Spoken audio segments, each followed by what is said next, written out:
The house, the only one in the entire valley, sat on the crest of a low hill. From the side, one could see the river and the field of ripe corn dotted with the flowers that always promised a good harvest. The only thing the earth needed was a downpour or at least a shower. Throughout the morning, Lencho, who knew his fields intimately, had done nothing else but see the sky towards the northeast. Now we are really going to get some water, woman. The woman who was preparing supper replied, Yes, God willing. The older boys were working in the field, while the smaller ones were playing near the house until the woman called to them all, Come for dinner. It was during the meal that, just as Lencho had predicted, big drops of rain began to fall. In the northeast, huge mountains of clouds could be seen approaching. The air was fresh and sweet. The man went out for no other reason than to have the pleasure of feeling the rain on his body, and when he returned, he exclaimed, These aren't raindrops falling from the sky. They are new coins. The big drops are 10-cent pieces, and the little ones are fives.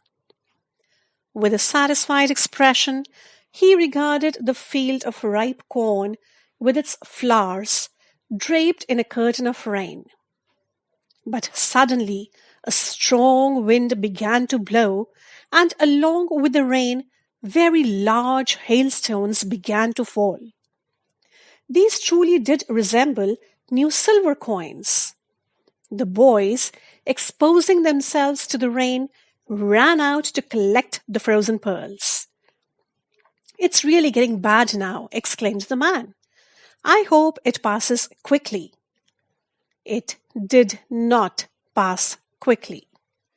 For an hour the hail rained on the house, the garden, the hillside, the cornfield, on the whole valley. The field was white as if covered with salt. Not a leaf remained on the trees. The corn was totally destroyed. The flowers were gone from the plants. Lencho's soul was filled with sadness. When the storm had passed, he stood in the middle of the field and said to his sons, A plague of locusts would have left more than this. The hail has left nothing. This year we will have no corn. That night was a sorrowful one.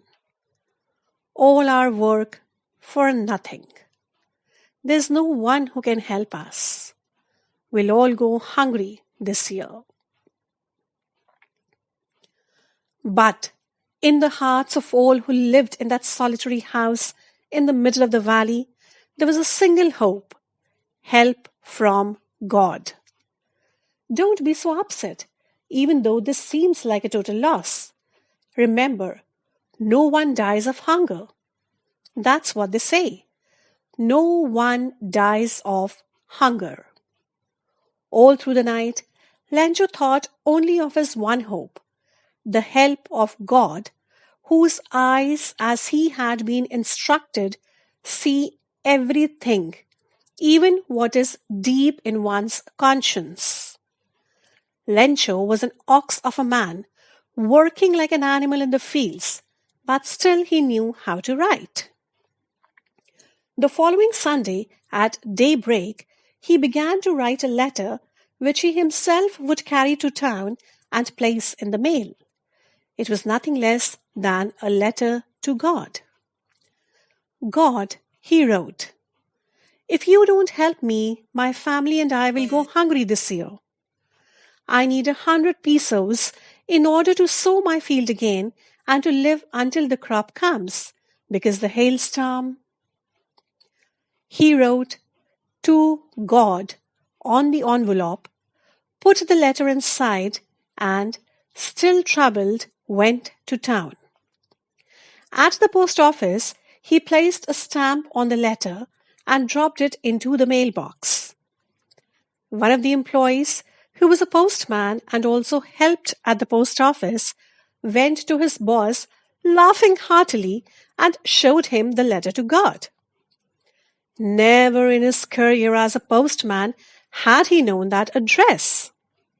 The postmaster, a fat, amiable fellow, also broke out laughing, but almost immediately he turned serious and, tapping the letter on his desk, commented, "What faith! I wish I had the faith of the man who wrote this letter." Starting up a correspondence with God.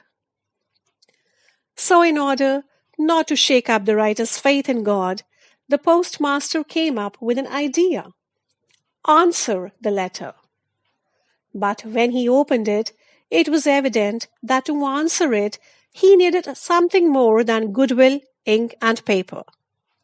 But he stuck to his resolution. He asked for money from his employees. He himself gave part of his salary, and several friends of his were obliged to give something for an act of charity. It was impossible for him to gather together the 100 pesos, so he was able to send the farmer only a little more than half. He put the money in an envelope addressed to Lencho, and with it a letter containing only a single word as a signature: God. The following Sunday, Lencho came a bit earlier than usual to ask if there was a letter for him. It was the postman himself who handed the letter to him, while the postmaster, experiencing the contentment of a man who has performed a good deed, looked on from his office. Lencho showed not the slightest surprise on seeing the money. Such was his confidence. But he became angry when he counted the money. God could not have made a mistake, nor could he have denied Lencho what he had requested. Immediately, Lencho went up to the window to ask for paper and ink. On the public writing table, he started to write, with much wrinkling of his brow, caused by the effort he had to make to express his ideas. When he finished, he went to the window to buy a stamp, which he licked and then affixed to the envelope with a blow of his fist. The moment the letter fell into the mailbox, the postmaster went to open it. It said, "God, of the money that I asked for, only 70 pesos reached me. Send me the rest, since I need it very much. But don't send it to me through the mail, because the post office employees are a bunch of crooks." Lencho.